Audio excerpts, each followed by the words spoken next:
एक दिन नसीरुद्दीन का एक करीबी दोस्त उनके पास आया। वह बेहद चिंतित था और परेशान लग रहा था। दोस्त नसीरुद्दीन, मैं बहुत परेशान हूँ। मुझे अचानक कुछ पैसों की जरूरत है। अगर तुम मुझे कुछ उधार दे सको तो मैं हमेशा तुम्हारा एहसानमंद रहूंगा। नसीरुद्दीन ने सोचा, दोस्ती में मदद करना तो मेरा फर्ज है। उन्होंने तुरंत अपने पास जितने पैसे थे दोस्त को दे दिए और कहा, यह लो, जब तुम्हारे पास हो तब लौटा देना। दोस्त ने पैसे ले लिए और आश्वासन दिया कि वह जल्द ही उन्हें वापस कर देगा। दिन बीतते गए, फिर हफ्ते और फिर महीनों का वक्त गुजर गया, लेकिन नसीरुद्दीन का दोस्त पैसे लौटाने नहीं आया। नसीरुद्दीन भी एक अच्छे दोस्त की तरह इंतजार करते रहे। दोस्त से मुलाकात। एक दिन नसीरुद्दीन अपने दोस्त से बाजार में मिले।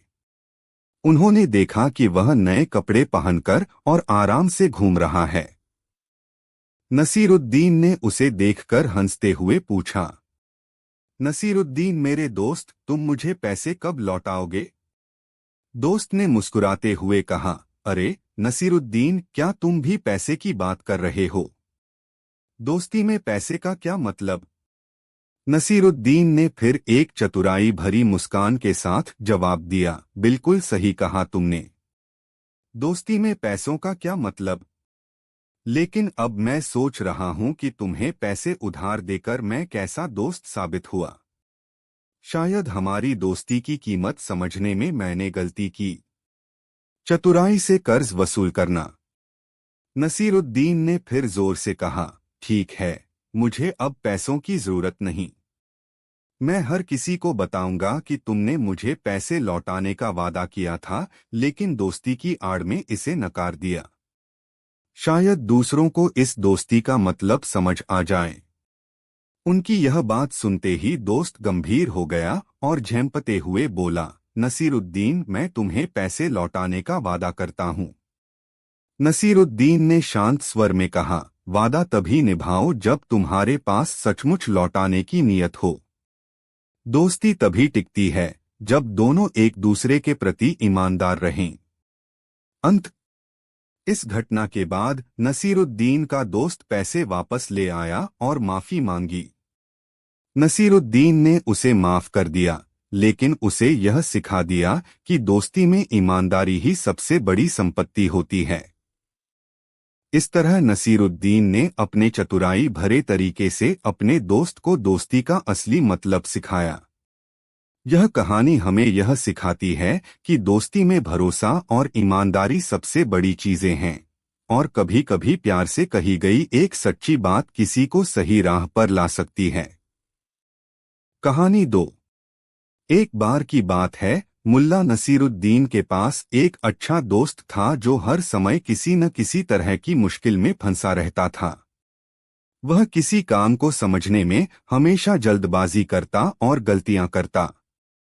एक दिन उसने नसीरुद्दीन से कहा, मुझे भी तुम्हारी तरह चतुर और समझदार बनना है।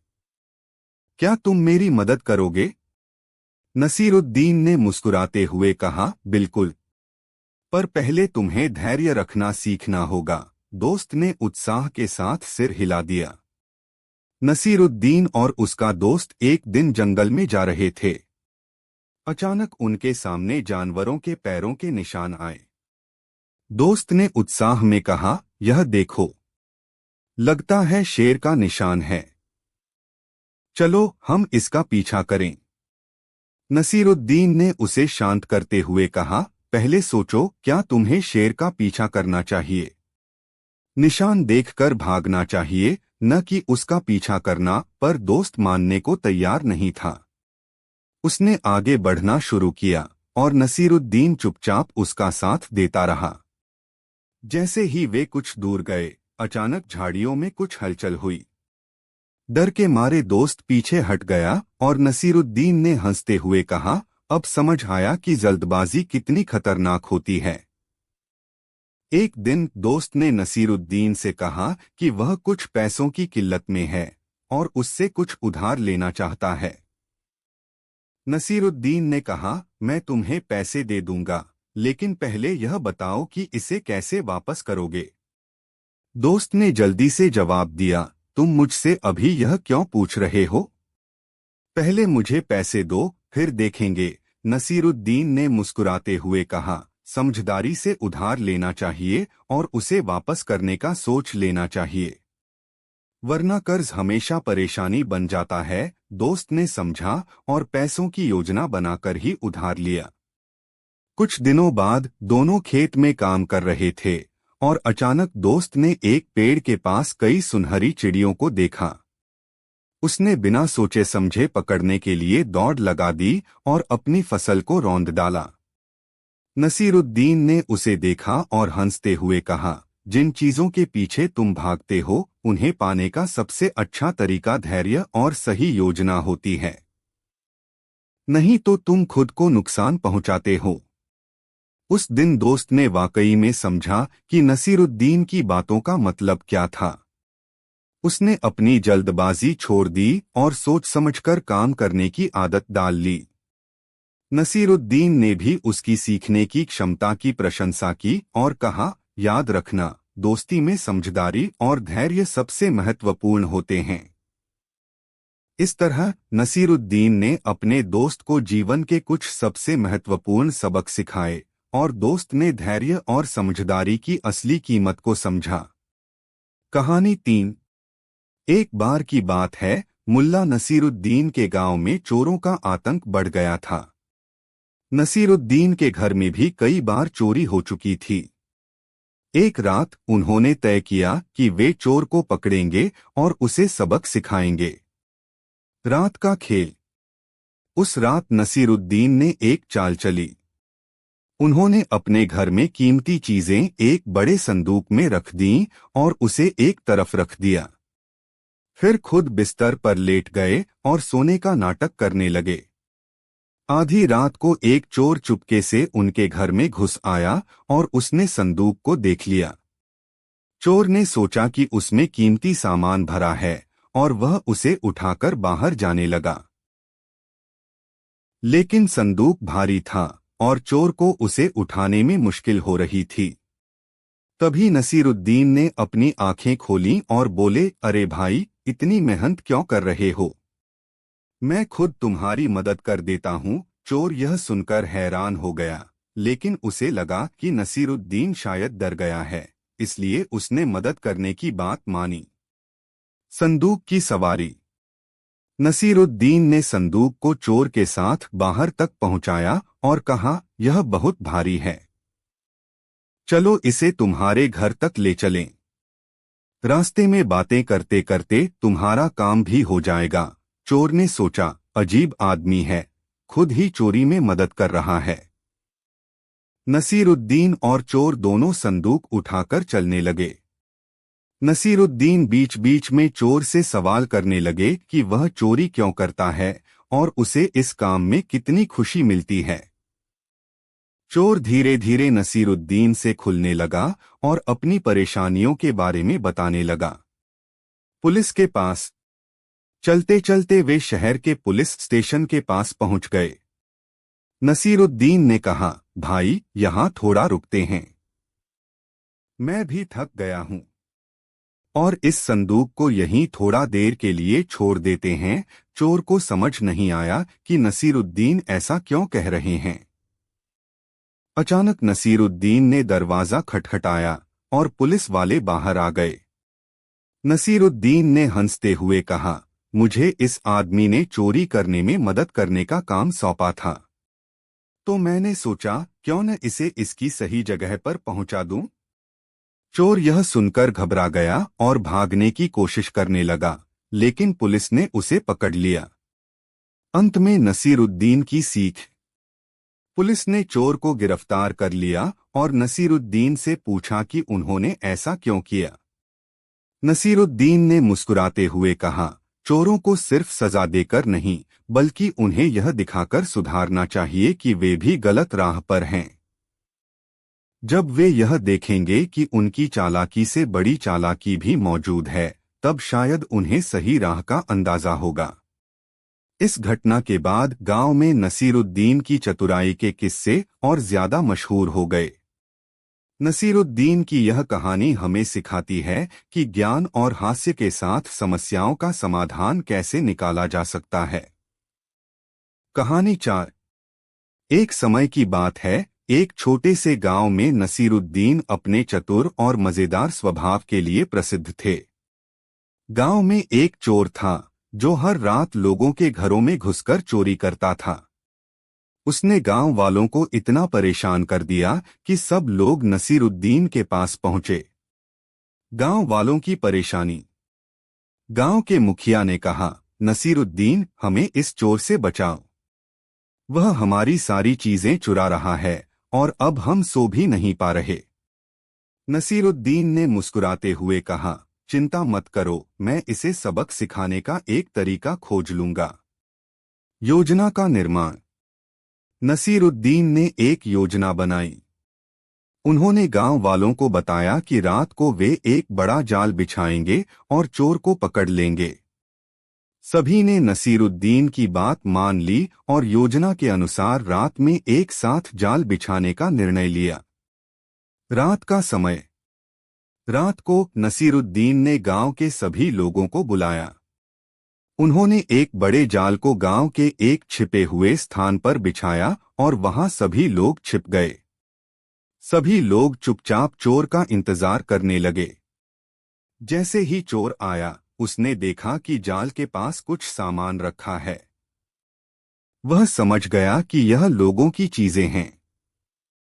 चोर ने सोचा कि यह एक सुनहरा मौका है और वह जाल की तरफ बढ़ा। चोर का फंसना। जब चोर जाल में फंसा तो गांव वाले बाहर आ गए और उसे चारों ओर से घेर लिया। चोर डर गया और सोचने लगा कि अब वह क्या करेगा। तभी नसीरुद्दीन ने उसे देखा और हंसते हुए कहा, तुम तो बहुत चालाक थे, लेकिन अब देखो तुम्हारी चालाकी तुम्हें खुद ही फंसा रही है। चोर का न्याय। चोर ने कहा, मुझे छोड़ दो, मैं अब कभी चोरी नहीं करूंगा। नसीरुद्दीन ने उत्तर दिया, तुम्हारी बातों पर विश्वास नहीं किया जा सकता। तुम्हें अपने किए की सजा भुगतनी होगी। गांव वालों ने तय किया कि वे चोर को गांव के बाहर ले जाएंगे और उसे फिर कभी गांव में न आने देने की चेतावनी देंगे। चोर ने अपनी गलती मानी और वादा किया कि वह फिर से चोरी नहीं करेगा। सबक। गांव वालों ने चोर को सजा दी, लेकिन नसीरुद्दीन ने उसे एक और मौका दिया। उन्होंने कहा, चोरी करना आसान है, लेकिन ईमानदारी से जीना सबसे बड़ा धन है। अगर तुम सच में अपनी गलती सुधारना चाहते हो तो गांव में रहकर ईमानदारी से काम करो। अंत। चोर ने नसीरुद्दीन की सलाह मानी और गांव में रहने लगा। धीरे धीरे उसने अपनी पुरानी आदतें छोड़ दीं और एक अच्छे इंसान के रूप में पहचाना जाने लगा। नसीरुद्दीन की चतुराई और समझदारी ने न केवल चोर को एक नया जीवन दिया, बल्कि गांव वालों को भी यह सिखाया कि हर व्यक्ति को सुधारने का एक मौका मिलना चाहिए। यह कहानी हमें सिखाती है कि हर किसी में सुधार की क्षमता होती है और कभी-कभी एक अच्छा मार्गदर्शन ही किसी का जीवन बदल सकता है। कहानी 5। एक समय की बात है, नसीरुद्दीन एक छोटे से गांव में रहते थे। वे अपनी चतुराई और हास्य के लिए प्रसिद्ध थे। गांव में उनके पास एक गधा था, जो उनके लिए न केवल एक जानवर था, बल्कि एक साथी भी था। गधे का नाम था गधा राजा। गधे की चोरी। एक दिन नसीरुद्दीन ने देखा कि गधा राजा कहीं गायब हो गया है। उन्होंने गांव भर में खोज की, लेकिन गधा कहीं नहीं मिला। उन्होंने सोचा कि शायद कोई उसे चुरा ले गया है। नसीरुद्दीन ने अपने मित्रों से कहा, मैं गधे को वापस लाने के लिए कुछ अनोखा करूंगा। गांव के सभी लोगों को बुलाना।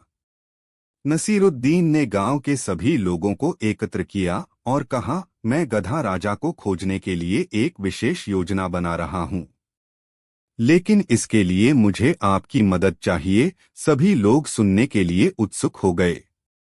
नसीरुद्दीन, मैं आज रात को एक बड़ा भोज रखूंगा और भोज में जो भी आएगा उसे एक खास इनाम मिलेगा। लेकिन शर्त यह है कि वह गधा राजा को खोज कर लाए। भोज की तैयारी। गांव के लोग नसीरुद्दीन की बातों में आ गए और उन्होंने भोज में भाग लेने का निश्चय किया। उन्होंने भोज के लिए खाने पीने का इंतजाम किया। भोज की रात को गांव के सभी लोग नसीरुद्दीन के घर इकट्ठा हुए। गधे का प्रकट होना। भोजन शुरू होने से पहले नसीरुद्दीन ने एक बड़ा पैन रखा और उसमें एक चादर डालकर उसे गधा राजा का बातचीत करने का मंच बना दिया। नसीरुद्दीन, मेरे प्यारे दोस्तों, अब हम सब मिलकर गधा राजा से बातचीत करेंगे। जो गधा राजा के पास सबसे अच्छा सवाल पूछेगा उसे विशेष इनाम मिलेगा। गांव के लोग हंसने लगे और उन्होंने कहा, लेकिन गधा तो बोलता नहीं है। नसीरुद्दीन, हाँ, लेकिन वह सुनता है। और जो सबसे अच्छा सवाल पूछेगा उसे गधा राजा का ध्यान आकर्षित करने का मौका मिलेगा। मजेदार सवाल। गांव वाले अपने अपने सवाल पूछने लगे। किसी ने पूछा, गधा राजा, तुम कहाँ चले गए थे? किसी ने कहा, गधा राजा, क्या तुम हमारे लिए कुछ खास लाए हो? गधा तो चुप रहा, लेकिन सभी लोग हंसते हंसते लोटपोट हो गए। गधे की वापसी। इतना करते करते अचानक गधा राजा मंच पर आ गया। सभी लोग चौंक गए। नसीरुद्दीन ने मुस्कुराते हुए कहा, देखो, गधा राजा खुद आ गया है। अब हम सब मिलकर उसे इनाम देंगे। सबक। गांव वालों ने गधा राजा का स्वागत किया और नसीरुद्दीन ने सबको समझाया, देखो, कभी कभी हमें अपनी समस्या का हल ढूंढने के लिए थोड़ी चतुराई दिखानी पड़ती है। गधा राजा की अनुपस्थिति में हमने उसे खोजने के लिए जो किया वही असली मजा था। अंत। इस तरह नसीरुद्दीन ने न केवल गधा राजा को वापस लाया बल्कि गांव के लोगों को यह भी सिखाया कि हंसी और चतुराई से हर समस्या का समाधान संभव है। इस कहानी ने सबको यह समझाया कि कभी कभी हल खोजने का सबसे अच्छा तरीका थोड़ा मस्ती और हास्य है। कहानी 6। एक समय की बात है, नसीरुद्दीन अपने गांव के पास एक बड़े खेत में काम कर रहे थे। उनकी मेहनत और समझदारी के लिए वे जाने जाते थे। एक दिन उन्होंने देखा कि एक किसान अपने गधे को लेकर बाजार जा रहा है। गधा बहुत थका हुआ और कमजोर लग रहा था। गधे की परेशानी। किसान ने गधे पर भारी सामान लाद रखा था और वह बार बार रुकता था। नसीरुद्दीन ने देखा और किसान से पूछा, भाई, तुम्हारे गधे को इतना बोझ क्यों लाद दिया है? यह तो थक गया है। किसान ने उत्तर दिया, यह मेरा गधा है और मैं इसे इस बोझ के साथ बाजार ले जा रहा हूं। नसीरुद्दीन ने मुस्कुराते हुए कहा, लेकिन क्या तुम जानते हो कि अगर तुम्हारा गधा गिर गया तो तुम्हें कितना नुकसान होगा? किसान ने कुछ नहीं कहा और अपने रास्ते पर चल दिया। नसीरुद्दीन ने सोचा कि उन्हें कुछ करना चाहिए। गधे की मदद। नसीरुद्दीन ने किसान को रोककर कहा, सुनो, मैं तुम्हारे गधे की मदद कर सकता हूं। क्यों न तुम सामान को थोड़ा कम कर लो? इससे गधा आराम से चल सकेगा। किसान ने हंसकर कहा, नसीरुद्दीन, तुम क्या जानते हो? मैं अपने गधे को अच्छी तरह जानता हूं। नसीरुद्दीन ने फिर कहा, ठीक है, तुम अपनी बात करो। लेकिन याद रखना, जब गधा थक जाएगा तो उसे उठाने के लिए तुम्हें मेहनत करनी पड़ेगी। किसान ने नसीरुद्दीन की सलाह को नजरअंदाज किया और अपने रास्ते पर चला गया। थोड़ी ही देर में गधा थककर गिर पड़ा। किसान ने गधे को उठाने की कोशिश की, लेकिन वह नहीं उठा। नसीरुद्दीन की चाल। तब नसीरुद्दीन ने किसान से कहा, देखो, मैंने तुमसे कहा था। अब तुम्हें इसे उठाने के लिए बहुत मेहनत करनी पड़ेगी। किसान ने हार मान ली और कहा, ठीक है, तुम मेरी मदद करो। नसीरुद्दीन ने गधे के पास जाकर कहा, गधे भाई, अगर तुम उठ जाओगे तो मैं तुम्हें एक मीठा गाजर दूंगा। गधा नसीरुद्दीन की आवाज सुनकर उठने लगा और किसान ने उसे सहारा दिया। थोड़ी देर बाद गधा खड़ा हो गया और किसान ने राहत की सांस ली। सीख। किसान ने नसीरुद्दीन से कहा, धन्यवाद, तुमने मेरी मदद की। नसीरुद्दीन मुस्कुराए और बोले, याद रखो, कभी कभी हमें दूसरों की सलाह को सुनना चाहिए। यदि तुमने मेरे कहे को माना होता तो तुम्हें इतनी मेहनत नहीं करनी पड़ती। अंत। इस कहानी से हमें यह सीखने को मिलता है कि दूसरों की सलाह को नजरअंदाज करना कभी कभी हमें कठिनाइयों में डाल सकता है। नसीरुद्दीन ने अपनी चतुराई से न केवल गधे की मदद की बल्कि किसान को भी एक महत्वपूर्ण सबक सिखाया। कहानी 7। नसीरुद्दीन और राजा की सबसे बड़ी कहानी। एक समय की बात है, एक छोटे से राज्य में नसीरुद्दीन रहते थे जो अपनी चतुराई और हास्य के लिए प्रसिद्ध थे। राजा एक अत्यंत गंभीर और न्यायप्रिय व्यक्ति थे, लेकिन वे नसीरुद्दीन की बुद्धिमानी से भी प्रभावित थे। राजा ने तय किया कि वह नसीरुद्दीन को एक बड़ी चुनौती देंगे। चुनौती का आरंभ। राजा ने पूरे राज्य में यह घोषणा की कि जो भी नसीरुद्दीन से एक कठिन सवाल पूछेगा और उसका सही जवाब दे सकेगा, उसे एक बड़ा इनाम मिलेगा। राजा ने सोचा कि यह नसीरुद्दीन के लिए एक मजेदार परीक्षा होगी और जनता के लिए मनोरंजन का साधन। पहला सवाल। राजा ने नसीरुद्दीन को दरबार में बुलाया और पहला सवाल पूछा, नसीरुद्दीन, बताओ, सबसे कीमती चीज क्या है? नसीरुद्दीन ने मुस्कुराते हुए कहा, महाराज, जो आपके पास है वह सबसे कीमती है, आपकी सोच। जो सोचने में सक्षम है वह सबसे अमीर है। राजा ने सोचा कि यह एक चालाक उत्तर था, लेकिन वह संतुष्ट नहीं हुए। उन्होंने अगला सवाल पूछा। दूसरा सवाल। राजा, तो बताओ, सबसे बड़ा खतरा क्या है? नसीरुद्दीन, महाराज, सबसे बड़ा खतरा हमारी अज्ञानता है। जब हम कुछ नहीं जानते तब हम गलत निर्णय लेते हैं। राजा ने इस बार नसीरुद्दीन की बात को गंभीरता से लिया। तीसरा सवाल। राजा ने फिर पूछा, नसीरुद्दीन, सबसे अच्छा नेता कौन होता है? नसीरुद्दीन, महाराज, सबसे अच्छा नेता वह होता है जो अपने लोगों की सुनता है और उनके दिलों से राज करता है। वह अपने लोगों के लिए अपने आप को बलिदान कर देता है। राजा को यह उत्तर भी बहुत पसंद आया। अंतिम चुनौती। राजा ने अब अंतिम सवाल रखा, तो बताओ, सबसे बड़ी सफलता क्या है? नसीरुद्दीन ने सोचा और फिर उत्तर दिया, महाराज, सबसे बड़ी सफलता तब है जब आप अपने डर को मात देकर अपने सपनों का पीछा करते हैं। यह आपको जीतने का एहसास कराती है। राजा की प्रतिक्रिया। राजा अब पूरी तरह से प्रभावित हो चुके थे। उन्होंने घोषणा की, तुमने सभी सवालों के अद्भुत उत्तर दिए हैं, नसीरुद्दीन। मैं तुम्हें एक बड़ा इनाम देता हूं और तुम्हें दरबार का मुख्य सलाहकार नियुक्त करता हूं। राजा ने नसीरुद्दीन की बुद्धिमानी को मान्यता दी और राज्य के मामलों में उनकी मदद लेने का निर्णय लिया।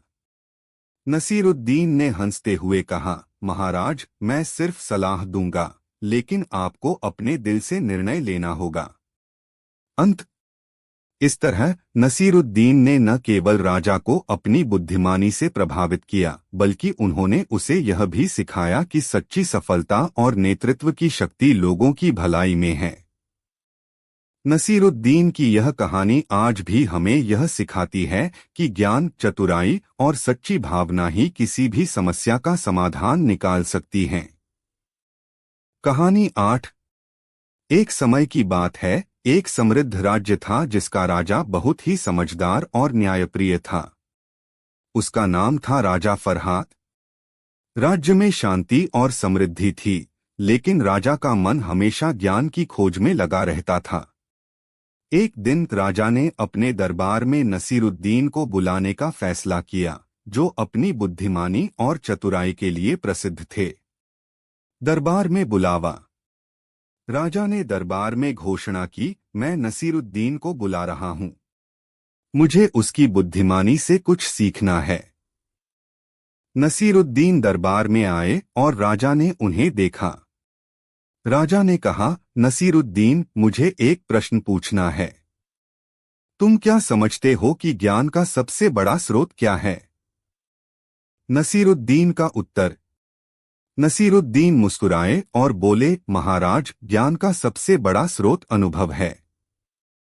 और अनुभव को प्राप्त करने के लिए कई बार हमें गलतियां करनी पड़ती हैं। राजा ने उनकी बात सुनी और सोचा कि यह एक सही उत्तर है। उन्होंने नसीरुद्दीन को एक चुनौती दी, यदि तुम सच में बुद्धिमान हो तो मुझे एक ऐसा काम करके दिखाओ जिससे मैं जान सकूं कि तुम कितने समझदार हो। चुनौती का सामना। राजा ने नसीरुद्दीन से कहा, तुम्हें मेरे राज्य के सबसे बड़े जमींदार को एक सबक सिखाना होगा। वह बहुत घमंडी है और अपने धन का अहंकार करता है। नसीरुद्दीन ने इस चुनौती को स्वीकार कर लिया। वह जमींदार के पास गए और उनसे कहा, मैंने सुना है कि आप बहुत अमीर हैं। क्या आप मुझे अपनी दौलत का एक हिस्सा दे सकते हैं? जमींदार ने नसीरुद्दीन को हंसते हुए कहा, तुम्हारे जैसे व्यक्ति को मैं क्या दूं? तुम तो कुछ नहीं हो। नसीरुद्दीन की योजना। नसीरुद्दीन ने जमींदार की बातों को ध्यान से सुना और फिर बोले, ठीक है, अगर आप मुझे कुछ नहीं देंगे तो मैं आपको यह बताने आया हूं कि असली धन किसमें है। जमींदार ने उत्सुकता से पूछा, असली धन किसमें है? नसीरुद्दीन ने कहा, असली धन उस व्यक्ति में है जो अपनी दौलत को बांटने में सक्षम है, न कि उस व्यक्ति में जो इसे अपने पास रखता है। अगर आप धन का उपयोग सिर्फ अपने लिए करते हैं तो आप वास्तव में गरीब हैं। जमींदार का अहंकार।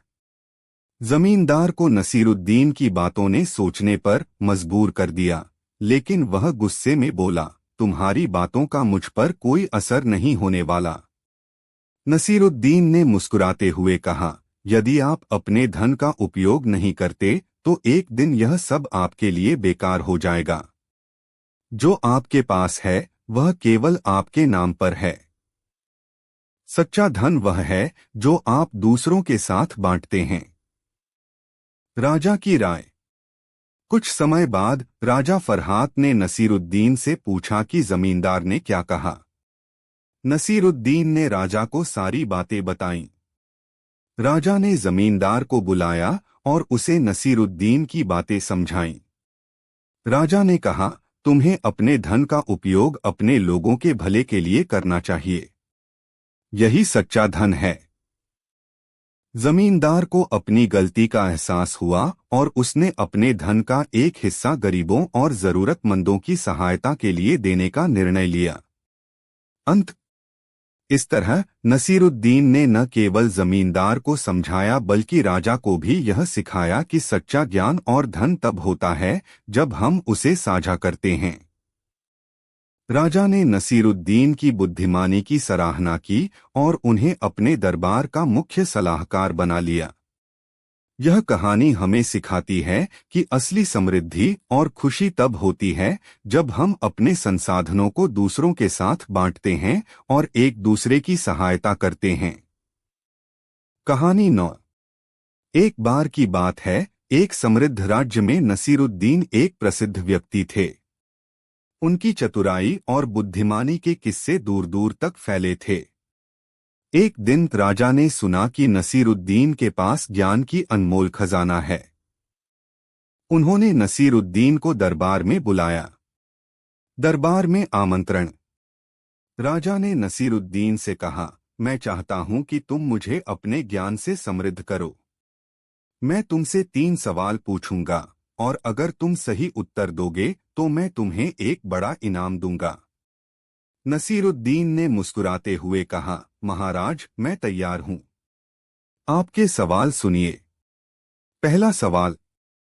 राजा, पहला सवाल, सबसे मूल्यवान वस्तु क्या है? नसीरुद्दीन, महाराज सबसे मूल्यवान वस्तु समय है, क्योंकि समय एक बार खो जाने पर वापस नहीं आता। इसे सही तरीके से खर्च करना ही सबसे बड़ा धन है। राजा ने नसीरुद्दीन के उत्तर को गंभीरता से लिया और आगे बढ़ा। दूसरा सवाल। राजा, ठीक है, दूसरा सवाल, सबसे बड़ी ताकत क्या है? नसीरुद्दीन, महाराज सबसे बड़ी ताकत ज्ञान है। जो व्यक्ति ज्ञान के बल पर सोचता है और निर्णय लेता है, वही सबसे शक्तिशाली होता है। राजा ने एक बार फिर नसीरुद्दीन की बुद्धिमानी की सराहना की, लेकिन अब उन्हें एक कठिन सवाल पूछना था। तीसरा सवाल। राजा, और अब मेरा अंतिम सवाल, सबसे बड़ा सुख क्या है? नसीरुद्दीन, महाराज सबसे बड़ा सुख शांति है। जब मन शांत हो तब ही व्यक्ति सच्ची खुशी का अनुभव कर सकता है। बाहरी संपत्ति और सुख तो अस्थायी हैं। राजा ने नसीरुद्दीन की बातों को ध्यान से सुना और सोचा। उन्होंने कहा, तुमने मुझे 3 ऐसे उत्तर दिए हैं जो न केवल विचारणीय हैं बल्कि मेरे राज्य के लिए भी महत्वपूर्ण हैं। राजा का निर्णय। राजा ने नसीरुद्दीन को बेशुमार धन और समर्पण के साथ सम्मानित किया। उन्होंने कहा, तुम्हारी बुद्धिमानी से आज मैं यह समझ पाया हूं कि असली दौलत केवल धन में नहीं, बल्कि समय, ज्ञान और शांति में है। अंत। इस घटना के बाद राजा ने नसीरुद्दीन को अपना सलाहकार बना लिया। नसीरुद्दीन ने अपनी चतुराई और ज्ञान से न केवल राजा को बल्कि राज्य के लोगों को भी सही मार्ग पर चलने में मदद की। इस तरह नसीरुद्दीन ने साबित कर दिया कि सच्ची ज्ञान और समझदारी किसी भी दौलत से बड़ी होती है। इस कहानी से हमें यह सीखने को मिलता है कि जीवन में सही मूल्य और ज्ञान ही सबसे बड़ा धन है और हमें इन्हें सहेज कर रखना चाहिए। कहानी 10। एक दिन मुल्ला नसीरुद्दीन अपने गांव के रास्ते पर जा रहे थे। रास्ते में उनकी मुलाकात एक गरीब किसान से हुई जो बहुत परेशान नजर आ रहा था। किसान के चेहरे पर चिंता और उदासी साफ झलक रही थी। मुल्ला ने उससे पूछा, भाई क्या बात है? इतने उदास क्यों हो? किसान ने भारी आवाज में कहा, मुल्ला साहब, मेरी सारी मेहनत बेकार चली गई। इस साल बारिश नहीं हुई, फसल खराब हो गई। अब मेरे पास खाने के लिए कुछ नहीं बचा और मेरे परिवार का पेट कैसे भरूंगा, यह सोच सोच कर दुखी हूं। मुल्ला नसीरुद्दीन ने उसकी बात सुनी और थोड़ी देर सोचा। फिर उन्होंने एक तरकीब सोची और मुस्कुराते हुए बोले, तुम्हें चिंता करने की जरूरत नहीं है। कल सुबह राजा के महल में मेरे साथ आओ। मुझे पता है कि तुम्हारी मदद कैसे करनी है। किसान को कुछ समझ नहीं आया, लेकिन उसने सोचा कि मुल्ला नसीरुद्दीन की सलाह मानना शायद अच्छा रहेगा। अगली सुबह राजा का दरबार। अगले दिन मुल्ला नसीरुद्दीन और किसान राजा के दरबार में पहुंचे। मुल्ला नसीरुद्दीन ने किसान से कहा, तुम बस चुप रहना और मेरी बातों का अनुसरण करना। मुल्ला ने राजा को प्रणाम किया और कहा, महाराज, आज मैं आपके पास एक खास बात करने आया हूं। यह किसान मेरे गांव का सबसे धनी व्यक्ति है। इसके पास इतना पैसा है कि यह आपको भी धन दे सकता है। राजा ने आश्चर्य से किसान की तरफ देखा। किसान भी आश्चर्यचकित था और घबरा गया। उसने कुछ कहने की कोशिश की, लेकिन मुल्ला ने इशारे से उसे चुप रहने को कहा। मुल्ला का सुझाव। मुल्ला नसीरुद्दीन ने राजा से कहा, महाराज, यदि यह किसान आपको 1 लाख सोने के सिक्के देता है तो आप इसे क्या इनाम देंगे? राजा हंसते हुए बोले, यदि यह मुझे 1 लाख सोने के सिक्के दे सकता है तो मैं इसे अपने दरबार में एक ऊंचा पद दूंगा और इसे अपने सबसे बड़े खजाने का मालिक बना दूंगा। मुल्ला ने राजा से कहा, तो आप इसे लिखित में दे सकते हैं? राजा ने सोचा कि यह तो कोई मजाक लग रहा है, लेकिन उसने कागज पर यह लिखकर दे दिया कि यदि किसान 1 लाख सोने के सिक्के दे तो उसे ऊंचा पद और खजाने का हिस्सा मिलेगा। मुल्ला की चाल। जब मुल्ला और किसान दरबार से बाहर निकले तो किसान ने मुल्ला से कहा, मुल्ला साहब, आपने ऐसा क्यों कहा? मेरे पास तो खाने को भी नहीं है, सोने के सिक्के कहाँ से लाऊं? मुल्ला मुस्कुराए और बोले, तुम्हें सिक्के लाने की जरूरत नहीं है। वह लिखित पत्र लेकर अपने पास रखो। अब तुम उस पत्र को गांव में दिखाओ और सभी से कहो कि तुम राजा के करीबी हो और राजा ने तुम्हें ऊंचा पद देने का वादा किया है। किसान ने वैसा ही किया। धीरे धीरे पूरे गांव में उसकी प्रतिष्ठा बढ़ने लगी। लोग उसकी मदद करने लगे, उसे खाना, कपड़े और कुछ पैसे भी देने लगे। उसकी हालत सुधरने लगी और अब वह सुख शांति से अपने परिवार का पेट भरने लगा। अंत। इस तरह मुल्ला नसीरुद्दीन की चतुराई ने एक गरीब किसान को राजा का प्रिय बना दिया और उसकी समस्याएं हल कर दीं।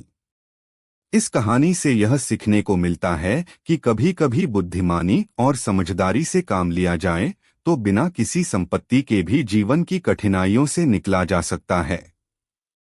कहानी 11। एक समय की बात है, एक छोटे से गांव में नसीरुद्दीन रहते थे। वह हमेशा अपने हास्य और बुद्धिमानी से लोगों को प्रभावित करते थे। गांव के पास एक मेहनती किसान था जो अपनी मेहनत से अपने परिवार का पालन पोषण करता था। एक दिन किसान ने नसीरुद्दीन को अपने खेत में बुलाया। किसान की परेशानी। किसान ने नसीरुद्दीन से कहा, मुला, मैं बहुत मेहनत करता हूं, लेकिन फिर भी फसलें अच्छी नहीं होती। क्या आप मुझे कुछ सलाह दे सकते हैं? नसीरुद्दीन ने मुस्कुराते हुए कहा, किसान भाई, मेहनत तो अच्छी है, लेकिन कभी कभी हमें समझदारी से भी काम लेना चाहिए। किसान ने उत्सुकता से पूछा, क्या आप इसे स्पष्ट कर सकते हैं? सलाह का आरंभ। नसीरुद्दीन ने कहा, क्या तुम जानते हो तुम्हारे खेत में सबसे बड़ी समस्या क्या है? किसान ने सोचते हुए कहा, मैं समझ नहीं पा रहा। क्या यह मिट्टी की गुणवत्ता है? नसीरुद्दीन, नहीं, मिट्टी तो ठीक है। असल में तुम्हारे खेत के चारों ओर झगड़ालू पड़ोसी हैं। जब तुम काम कर रहे होते हो तो वे तुम्हें लगातार परेशान करते हैं। किसान ने सोचा और कहा, लेकिन मैं उनसे कैसे निपटूं? नसीरुद्दीन का सुझाव। नसीरुद्दीन ने हंसते हुए कहा, तुम्हें उनसे सीधे तौर पर बात करनी होगी। कहो कि तुम मेहनत कर रहे हो और तुम्हें शांति चाहिए। अगर वे नहीं मानते तो तुम एक और उपाय कर सकते हो। किसान ने उत्सुकता से पूछा, क्या उपाय है? नसीरुद्दीन, तुम्हें उन्हें हंसी में लेना होगा। एक दिन तुम उनके सामने यह कहो कि तुमने एक बहुत बड़ी फसल उगाई है और तुम्हें उनकी मदद की जरूरत है। किसान ने पूछा, फिर क्या होगा? नसीरुद्दीन, जब वे मदद करने आएंगे तो तुम उन्हें मजाक में कहो कि तुम उनकी मदद की बजाय उनकी चुटकुले सुनकर हंसना चाहते हो। इस तरह वे तुम्हें परेशान नहीं करेंगे। किसान का प्रयास। किसान ने नसीरुद्दीन की सलाह मानी और अगले दिन झगड़ालू पड़ोसियों से बात करने गया। उसने कहा, भाइयों, मैंने एक बहुत बड़ी फसल उगाई है और मुझे आपकी मदद चाहिए। पड़ोसी उत्सुकता से आए और किसान ने कहा, लेकिन सबसे पहले मुझे आपकी हंसी की जरूरत है। क्या आप मुझे अपने चुटकुले सुनाएंगे? पड़ोसियों ने हंसते हुए मजेदार बातें करनी शुरू की। किसान को हंसी में उलझाकर उन्होंने अपनी नाराजगी को भूल गए। सुखद अंत। इस तरह किसान ने नसीरुद्दीन की सलाह पर काम किया और धीरे धीरे वह अपने खेत में शांति से काम करने लगा। उसकी फसलें भी अच्छी होने लगीं। अब वह हंसते हुए अपने पड़ोसियों के साथ काम करता था और उसकी मेहनत का फल उसे मिला। संदेश।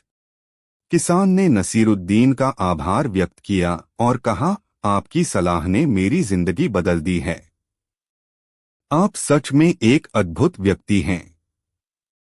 इस कहानी से हमें यह सीखने को मिलता है कि कभी कभी समस्याओं का समाधान हास्य और समझदारी से मिलता है।